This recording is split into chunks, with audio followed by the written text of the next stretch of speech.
Elasticity of supply এখানে আমরা দেখছি যে আমি সবকটা অলরেডি ড্র করে রেখেছি।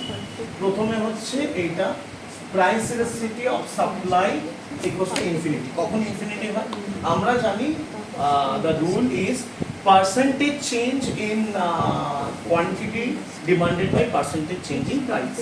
এইখানে আমরা এই ওয়াই অ্যাক্সিসে যদি প্রাইস নিই আর এক্স অ্যাক্সিসে যদি কোয়ান্টিটি নিই, আমাদের ওয়াই অ্যাক্সিসেই সবসময় প্রাইস হয়। তার কারণ এটা হচ্ছে ইন্ডিপেন্ডেন্ট আর কিউটা হচ্ছে ডিপেন্ডেন্ট।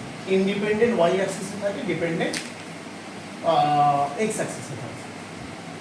তো আমাদের এইখানে দেখতে পাচ্ছি প্রাইসটা আমি কিছু চেঞ্জ করিনি, কিন্তু কোয়ান্টিটি ডিমান্ডেড চেঞ্জ হতে থাকছে। এটা অ্যাকচুয়ালি যদি বলি তাহলে বলবো খুব হালকা প্রাইসের চেঞ্জেও সাপ্লাই প্রচন্ড পরিমাণে চেঞ্জ হয়ে যাওয়া।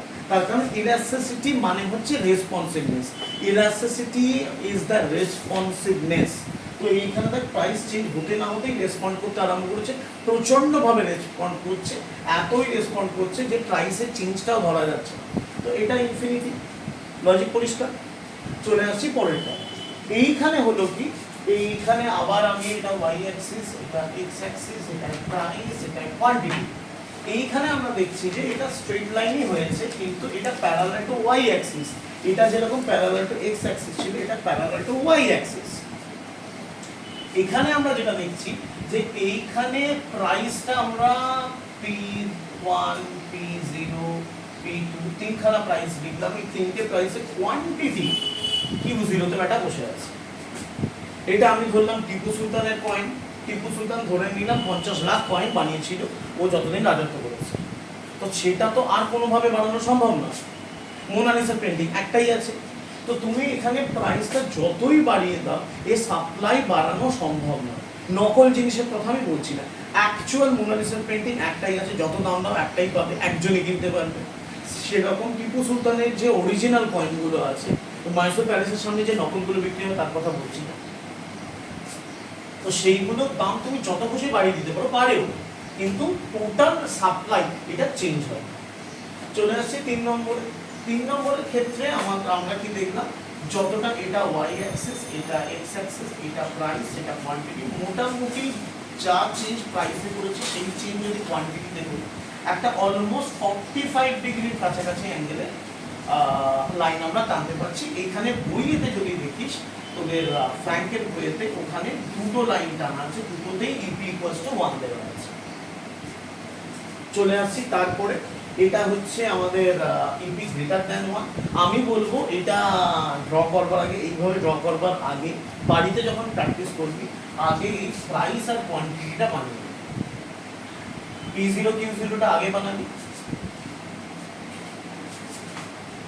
আমি আরেকবার বানিয়ে দেখিয়ে দিচ্ছি, সুবিধা হবে।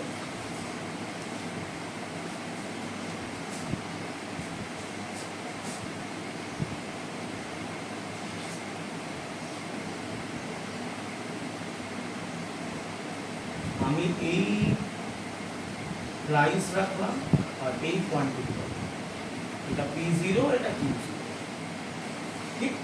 এবার আমি করলাম কি, প্রাইসটাকে বেশি বাড়ালাম, তার বদলে কোয়ান্টিটিটাকে প্রচুর বাড়িয়ে, মানে প্রাইসটা একটুখানি চেঞ্জ, কোয়ান্টিটিটা প্রচুর চেঞ্জ করে দিলাম। এবার আমার এখানে একটা পয়েন্ট, এখানে একটা পয়েন্ট, আমাদের এই দুটোকে যুক্ত হবে। এটা যদি দেখি, সোজা কথা আমরা লজিক্যালি দেখছি, প্রাইসের চেঞ্জ অল্প, কোয়ান্টিটির চেঞ্জ বেশি। আমাদের ওই delta Q by delta P যদি ধরি, তাহলে ওপরেরটা আমাদের যদি বড় হয়, তাহলে আনসারটা 1 এর থেকে বেশি আসবে। Change of quantity is greater than, এটাকে এইভাবে দেখে কোনো কোনো জায়গায় কিউ কিউ দেখে, delta Q is greater than delta P, that means EP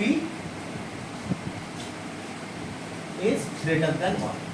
যেভাবে হোক তোরা বুঝে গেলেই হলো, আমরা কোয়ান্টিটিটাকে বেশি করেছি, প্রাইসটাকে কম করেছি, তার কারণে এটার ভ্যালুটা হচ্ছে EP greater than 1। এইখানে ঠিক তার উল্টোটা করলাম। এইখানে করলাম কি, এটা y অ্যাক্সিস, এটা x অ্যাক্সিস। এইখানে আমরা যেটা করলাম সেটা হচ্ছে যে প্রাইসটা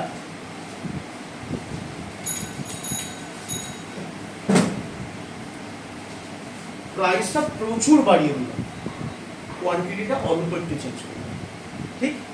এবার কি হলো, এখানে আমরা দেখতে পাচ্ছি যে এর ফলেতে আমাদের যেটা হলো, এটা ইপি লেস দ্যান 1। সোজা কথা, এইখানে যদি আমরা দেখি চেঞ্জিং প্রাইসটা বেশি, একটা জিনিসকে বড় জিনিস দিয়ে যদি ডিভাইড করা হয়, আনসারটা সিম্পলি লেস দ্যান 1 আসবে। এইখানে কন্ডিশনটা কি, delta Q is less than delta P, that means EP less than 1। আর একটা জিনিস আমি শর্টকাটে যেটা বলি, সেটা এইটা মনে রাখলে সবকটা একসাথে মনে রাখা যায়, যে যখন 0 আছে তখন দাঁড়িয়ে রয়েছে, তারপর লেস দ্যান 1 সে একটু হেলান দিয়ে দিল, তারপর এরপরে যদি আমরা দেখি 1 আর একটু হেলে পড়লো, ঠিক। এরপরে যখন আমরা দেখবো যে এটা গ্রেটার দ্যান 1 হয়েছে, তখন ওই রিক্লাইনারে শুয়ে পড়ার মতো একটা অবস্থা চলে এলো, এটা দেখে বুঝতে পারছি। আর যখন ইনফিনিটি, তখন একদম শুয়ে যাবে। এটা ওই 1 মানে 0 মানে দাঁড়িয়ে রয়েছে, লেস দ্যান 1 মানে হচ্ছে ওই 90 ডিগ্রি থেকে ছোট কিন্তু 45 ডিগ্রি থেকে বেশি। 45 ডিগ্রিতে আমরা 1 রাখলাম, আর 0 টু 45 ডিগ্রির ভেতর গ্রেটার দ্যান 1, আর একদম 0 ডিগ্রি মানে ইনফিনিটি।